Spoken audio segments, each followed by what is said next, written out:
আচ্ছা, টেরিডোফাইটাটা একটু ছোট করে বলে দিচ্ছি।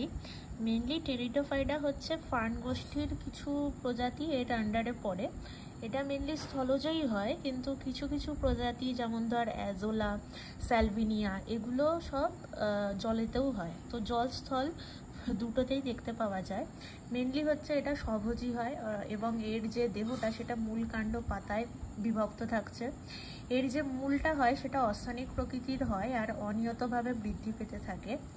এর যে কাণ্ডর মধ্যে রাইজোম বা গ্রন্থিকাণ্ড দেখতে পাওয়া যায়। এর পাতা সাধারণত দুই টাইপের হয়। একটা হচ্ছে শল্কপত্র দেখতে পাওয়া যায়, যেটা হচ্ছে বাদামি আঁশের মতো দেখতে হয়। আর একটা হচ্ছে পর্ণপত্র দেখতে পাওয়া যায়, যেটা হচ্ছে এই গাছটার মানে টেরিডোফাইটার মধ্যে পর্বমধ্য থেকে এটা নির্গত হয়, গুচ্ছাকারে এটা থাকে এবং এর কালারটা হয় সবুজ। একটা হচ্ছে বাদামি, যেটা শল্কপত্র হয়, আর পর্ণপত্রটা হচ্ছে সবুজ কালারের হয়। আচ্ছা, এই পর্ণপত্রটা দুটো টাইপ আছে। একটা হচ্ছে মাইক্রোফাইল আর একটা হচ্ছে মেগাফাইল। মেগাফাইল বা মেগাফিল আর মাইক্রোফিলও বলা যেতে পারে। মাইক্রো মানে ছোট, ছোট পাতাগুলোকে বলবো মাইক্রোফিল, আর মেগা মানে হচ্ছে বড়, বড় পাতাগুলোকে বলবো হচ্ছে মেগাফিল। তো এই টেরিডোফাইটার বডিতে এই পাতার সজ্জাক্রমের ওপর একটা বিশেষ বৈশিষ্ট্য দেখতে পাওয়া যায়, সেটা হচ্ছে সার্সিনেট ভার্নেশন। সার্সিনেট ভার্নেশন মানে হচ্ছে যখন পর্ণপত্র থেকে সদ্য বিকশিত মুকুলগুলো নির্গত হয় বা পর্ণপত্রটা আর কি প্রথম আর কি বিকশিত হয়, তখন এরকম পেঁচিয়ে গিয়ে শামুকের খোলের মতো এরকম একটা স্ট্রাকচার তৈরি করে। ফার্ন গাছে আমরা এরকম দেখতে পাই যে এরকম পাতার মতো এরকম পেঁচিয়ে একটা স্ট্রাকচার তৈরি করে। তো এই স্ট্রাকচারটাকে আমরা বলবো হচ্ছে সার্সিনেট ভার্সন। তো এই সার্সিনেট ভার্সনের একটা ছবি পারুলের বইতে আছে, সেটা হচ্ছে এই যে এরকম পেঁচিয়ে গিয়ে এরকম সার্সিনেট ভার্সন এরকম দেখতে পাওয়া যায়। ঠিক আছে, যখন আর কি পাতাটা আর কি প্রথম বিকশিত হচ্ছে বা প্রথম আর কি পাতাটা আর কি তৈরি হচ্ছে, তখন এইরকম পেঁচানো একটা শামুকের খোলকের মতো একটা স্ট্রাকচার তৈরি করে, যেটাকে আমরা বলবো হচ্ছে সার্সিনেট ভার্সন। আচ্ছা, এরপরে দেখ, টেরিডোফাইটাতে হচ্ছে সব থেকে প্রথম সংবহন কলা এই টেরিডোফাইটার মধ্যেই দেখতে পাওয়া যায়। কিন্তু সংবহন কলা প্রথম দেখা গেলেও জাইলেম আর ফ্লোয়েম হচ্ছে খুব একটা উন্নত থাকে না। জাইলেমের যেমন 4টে ভাগ থাকে, tracheid, trachea, xylem parenchyma, xylem তন্তু, এর মধ্যে ট্রাকিয়াটা কিন্তু অ্যাবসেন্ট থাকে। আর ফ্লোয়েমের মধ্যেও যেমন 4টে স্ট্রাকচার থাকে, তার মধ্যে সঙ্গী কোষটা অ্যাবসেন্ট থাকে।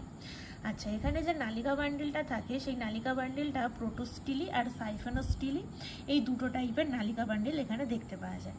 এরপরে আমরা পড়বো হচ্ছে এর জনন যে পদ্ধতি আছে, সেটা হচ্ছে রেণুধর উদ্ভিদ আর হচ্ছে লিঙ্গধর উদ্ভিদ, এই দুটো উদ্ভিদ সম্পর্কে পড়তে হবে। রেণুধর উদ্ভিদ মানে বুঝতেই পারছি এখানে রেণু উৎপন্ন করবে। তো এখানে রেণুর সজ্জাক্রম মোটামুটি 3 ধরনের রেণুর সজ্জাক্রম দেখতে পাওয়া যায়। মেনলি ওর রেণুগুলো পাতার নিচের দিকেই আর কি সজ্জিত থাকে। ঠিক আছে, তো এখানে রেণুস্থলীটা কখনো কখনো এককভাবে অবস্থান করে এবং ওটা কাণ্ডের ডগার ক্ষেত্রে দেখতে পাওয়া যায়। সেটা কোন টেরিডোফাইটার ক্ষেত্রে দেখতে পাবো না, লাইকোপোডিয়ামের ক্ষেত্রে এরকম দেখতে পাবো যে এককভাবে রেণুস্থলী অবস্থান করছে। কোথায় অবস্থান করছে না, কাণ্ডের ডগায়। আবার দেখতে পাওয়া যায় যে 3খানা করে রেণুস্থলী একত্রিত অবস্থাতে মানে অবস্থান করছে। 3খানা রেণুস্থলী যখন একসাথে অবস্থান করবে, তখন তাকে আমরা বলবো হচ্ছে সাইনেনজিয়াম। এবং এটা কার বডিতে দেখতে পাবো, এটা হচ্ছে সিলোটামের বডিতে আমরা দেখতে পাবো। এরপরে হচ্ছে সোরাস, মানে হচ্ছে যে পর্ণপত্র আছে তার নিচেও একত্রিত অবস্থাতে আমরা কিছু রেণুস্থলী দেখতে পাই, সেটাকে আমরা বলবো হচ্ছে সোরাস। এবং এটা ড্রায়োপটেরিসের ক্ষেত্রে দেখতে পাবো। তাহলে এককভাবে অবস্থান করতে পারে, যেটা কাণ্ডের ডগায় থাকে। সাইনেনজিয়াম মানে 3টে রেণুস্থলী একত্রিত অবস্থাতে থাকে। এবং সোরাস, যেটা হচ্ছে পর্ণপত্রের নিচের দিকে থাকে। তো এই কিছু রেণুস্থলীর ছবি আমরা একবার দেখে নেব। রেণুস্থলীর ছবির মধ্যে এখানে দেওয়া আছে এই যে এইভাবে রেণুস্থলীগুলো থাকে পাতার নিচের দিকে। এরকম 3টে একসাথেও অবস্থান করতে পারে বা এরকম সিঙ্গেল ভাবে অবস্থান করতে পারে। তো এখানে এই যে সোরাস মানে যে পর্ণপত্রের নিচে যে রেণুস্থলীগুলো থাকে, সেই রেণুস্থলীটা একটা ঢাকনা দিয়ে আবৃত থাকে, আবার নগ্নও থাকতে পারে। কীরকম ঢাকনা দিয়ে আবৃত থাকে না, এখানে ইন্ডুসিয়াম নামক একটা সেল থাকে সেটা দিয়ে একটা স্ট্রাকচার তৈরি করে, একটা ঢাকনার মতো একটা স্ট্রাকচার তৈরি করে। সেটা দিয়ে এই সোরাস মানে পর্ণপত্রের নিচে যে রেণুস্থলীগুলো থাকে সেগুলো এই এন্ডোসিয়াম দিয়ে ঢাকা থাকতেও পারে, আবার কিছু কিছু টেরিডোফাইটার ক্ষেত্রে আবার নাও থাকতে পারে। তো এখানে রেণুস্থলীর বাইরের কিছু প্রাচীর আমরা পড়ব। রেণুস্থলীর একদম বাইরে যে প্রাচীরটা থাকে সেটা হচ্ছে বন্ধা একটা আবরণ, বন্ধা সেলের একটা আবরণ থাকে, যেটা হচ্ছে কোনো কিছুতেই লাগে না বা জননে সাহায্য করে না, তাই জন্য এটাকে বন্ধা বলা হয়। মাঝখানে যে স্তরটা থাকে সেটা হচ্ছে ট্যাপেটামের একটা লেয়ার থাকে, একটা ট্যাপেটামের লেয়ার থাকে, যেটা হচ্ছে পুষ্টি সমন্বিত কিছু সেল এখানে স্টোর থাকে, তো সেটা হচ্ছে ট্যাপেটাম। আর একদম অন্তভাগে অর্থাৎ হচ্ছে একদম ভিতরের দিকে রেণু উৎপাদনকারী কিছু স্তর থাকে, ঠিক আছে। তো এখানে আরেকটা পড়তে হবে যে রেণুস্থলীর উৎপত্তির ওপর ভিত্তি করে, মানে একটা স্তর থেকে উৎপন্ন হচ্ছে রেণুস্থলী নাকি অনেকগুলো গুচ্ছাকারে প্রারম্ভিক কোনো স্তর থেকে উৎপন্ন হচ্ছে, তার ওপর ভিত্তি করে এর হচ্ছে দুখানা ভাগ আছে। একটা হচ্ছে লেপ্টোস্পোরাঞ্জিয়েট আর একটা হচ্ছে ইউস্পোরাঞ্জিয়েট। লেপ্টোস্পোরাঞ্জিয়েট মানে হচ্ছে একটি বহুস্তরীয় কোষ থেকে উৎপন্ন হয় যে রেণুস্থলীগুলো, তখন সেটাকে লেপ্টোস্পোরাঞ্জিয়েট বলবো। আর ইউস্পোরাঞ্জিয়েট মানে হচ্ছে একগুচ্ছ প্রারম্ভিক কোষ থেকে যদি রেণুস্থলী তৈরি হয় তখন তাকে ইউস্পোরাঞ্জিয়েট বলবো। এরপরে হচ্ছে লিঙ্গধর যে উদ্ভিদ আছে, সেই লিঙ্গধর উদ্ভিদ হচ্ছে দুই টাইপের। এখানে লিঙ্গধর উদ্ভিদের কথা বলা হয়েছে। কিছু উদ্ভিদ হয় সহবাসী, কিছু উদ্ভিদ হয় ভিন্নবাসী।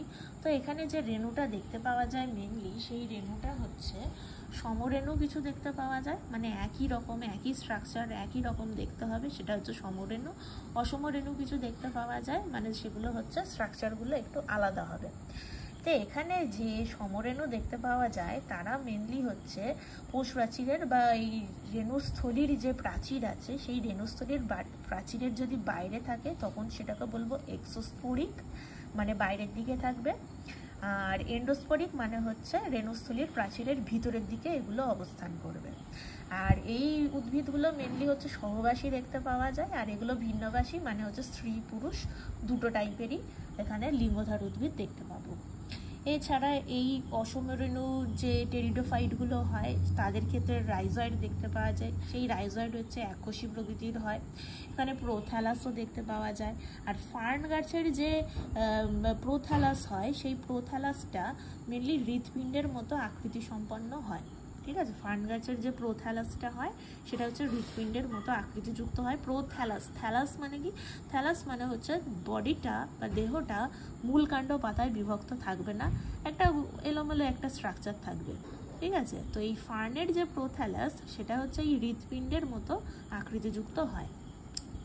তো এখানে যে ভিন্নবাসী উদ্ভিদের মধ্যে স্ত্রী আর পুরুষ দেখতে পাওয়া যায়, সেই স্ত্রী আর পুরুষ মানে হচ্ছে পুরুষ যে সেলগুলো দেখতে পাওয়া যায় সেটা হচ্ছে অ্যান্ড্রোসাইট, ঠিক আছে। অ্যান্ড্রোসাইট মানে হচ্ছে শুক্রকোষ বা শুক্রাণু যেটাকে বলা হয়, সেগুলো সচল হয়। সচল মানেই তার ফ্লাজেলা থাকতে হবে এবং এগুলো জলে সন্তরণ করতেও পারে।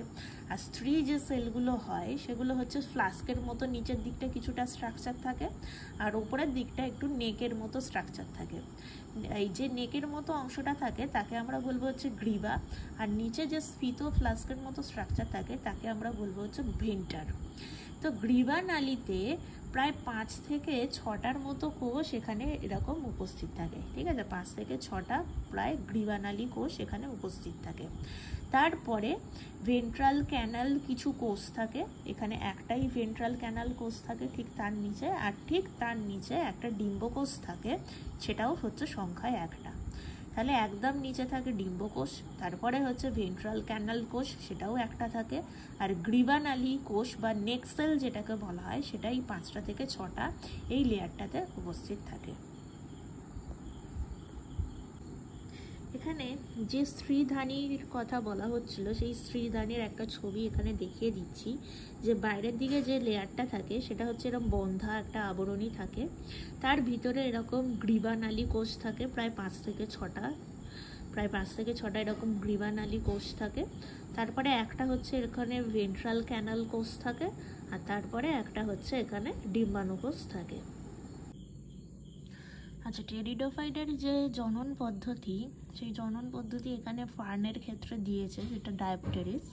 সেই ডায়োপটেরিসের ক্ষেত্রে যদি আমরা দেখি, দেখা যাবে যে পরিণত যে রেণুধর উদ্ভিদটা আছে, সেই রেণুধর উদ্ভিদটা মেনলি টুবেন হয়। এর পাতার নিচে কিছু এরকম রেণুস্থলী দেখতে পাওয়া যাচ্ছে, যেটাকে বলা হয় সোরাস বা সরি বলা হয়। ঠিক আছে, সিঙ্গেলগুলোকে বলা হয় সরি, আর অনেকগুলোকে একসাথে বলা হয় সোরাস, প্লুরাল নাম্বারে। তো এগুলো কি হয়, এগুলো হচ্ছে ইন্ডুসিয়াম নামক একটা এরকম কভার দিয়ে আবৃত থাকতেও পারে, নাও থাকতে পারে। তো এই রেণুগুলো ম্যাচিওর হওয়ার পর, রেণুগুলো কিন্তু সব টুবেন হয়, এবং এটা ম্যাচিওর হওয়ার পর ডিভিশন করে। মিওসিস পদ্ধতির মাধ্যমে এটা ডিভিশন করার পর এন ক্রোমোজোম বিশিষ্ট রেণু তৈরি হয়, এবং তারপরে প্রোটোনিমা দশা মানে আরেকটু রেণুগুলো ম্যাচিওর হওয়ার পর ও একটা থ্যালাস তৈরি করে, যেটাকে প্রোথ্যালাস বলা হয়। তো এটা এরকম হার্ট শেপের মতো দেখতে হয়। এটা অলরেডি বলেছি যে ফার্ন গাছের যে প্রোথ্যালাস, সেটা হচ্ছে এরকম হার্ট শেপের মতো দেখতে হয়, এবং এর নিচে এরকম কিছু রাইজয়েড দেখতে পাওয়া যায়। তো এই প্রোথ্যালাস থেকে মেনলি হচ্ছে অ্যান্থেরিডিয়াম আর আর্কিগোনিয়াম, এই দুটো টাইপের, মানে একটা পুরুষ সেল আর একটা স্ত্রী সেল এরকম তৈরি হয়। অ্যান্থেরিডিয়ামে এরকম শুক্রাণু থাকে, আর আর্কিগোনিয়ামে এরকম নেক সেল, ডিম্বাণু ইত্যাদি সেলগুলো থাকে, যেটা ভেন্ট্রাল ক্যানাল সেল, 5 থেকে 6টা নেক সেল এরকম থাকে। তো এই নেক সেলের মধ্যে দিয়ে এই ডিম্বাণুটার সাথে এই শুক্রাণুটা মিলিত হয়। মিলিত হওয়ার পর একটা ভ্রূণ তৈরি হয়, যেটা N+N আবার টুবেন হয়ে যায়। এই টুবেন থেকেই মেনলি হচ্ছে অপত্য রেণুর উদ্ভিদ তৈরি হয়, এবং এই উদ্ভিদটা আস্তে আস্তে ম্যাচিওর হয়ে এখানে পরিণত রেণুধর উদ্ভিদে পরিণত হয়। ঠিক আছে। আচ্ছা, এরপরে হচ্ছে টেরিডোফাইডের কিছু ক্লাসিফিকেশন আছে, প্রায় 5টার মতো ভাগ আছে। এই 5টা ভাগের একটু ছোট ছোট করে বৈশিষ্ট্য আর এক্সাম্পল পড়তে হবে। ফার্স্টে আছে সাইলোফাইটোপসিডা, তারপরে হচ্ছে সাইলোটোপসিডা, তারপরে হচ্ছে লাইকোপসিডা, আর হচ্ছে ফেনোপসিডা, আর হচ্ছে টেরোপসিডা। তো সাইলোফাইটোপসিডা যেটা আছে, এটা আপাতত পৃথিবীর থেকে এটা অবলুপ্ত হয়ে গেছে। এর কাণ্ডে হচ্ছে রাইজোম দেখতে পাওয়া যায়, আর কাণ্ড হচ্ছে দুটো টাইপের হয়। একটা হচ্ছে রাইজোম হয়, যেটা গ্রন্থিকাণ্ড মাটির নিচে থাকে, আর একটা হচ্ছে বায়বীয় কাণ্ড, যেটা হচ্ছে বায়বীয় পরিবেশে থাকে, কিন্তু এর পাতা সেরকম দেখতে পাওয়া যায় না। এর এক্সাম্পলগুলো সাইন্টিফিক নেম রাইনিয়া, সাইলোফাইটন, এগুলো বই থেকে পড়ে ফেলতে হবে। আর যেটা 2 নম্বর আছে, সেটা হচ্ছে সাইলোটোপসিডা। এটা হচ্ছে ঝাড়ু জাতীয় ফার্ন। তো এটা পৃথিবীতে এখনও উপস্থিত আছে। আর রাইজয়েড দেখতে পাওয়া যায়, এবং রাইজয়েডের মধ্যে মাইক্রোরাইজাল ছত্রাক এখানে উপস্থিত থাকে। এর কিন্তু মূল সেরকমভাবে থাকে না, আর গ্রন্থিকাণ্ড থাকে, মানে কাণ্ডের একটা টাইপস, যেটা রাইজোম বা গ্রন্থিকাণ্ড, সেটা কিন্তু মাটির তলায় থাকে। তারপরে হচ্ছে লাইকোপসিডা, যেটা লাইকোপসিডাকে বলা হয় ক্লাব মস বলা হয় এটাকে। আচ্ছা, এর হচ্ছে লিগিউল নামক একটা পর্ণপত্রের একটা স্ট্রাকচার দেখতে পাওয়া যায়। পর্ণপত্রের যে উপবৃদ্ধি, সেটাকে আমরা লিগিউল বলবো। এখানে স্ট্রোবাইলাস বা কোন শেপের কিছু স্ট্রাকচার দেখতে পাওয়া যায়।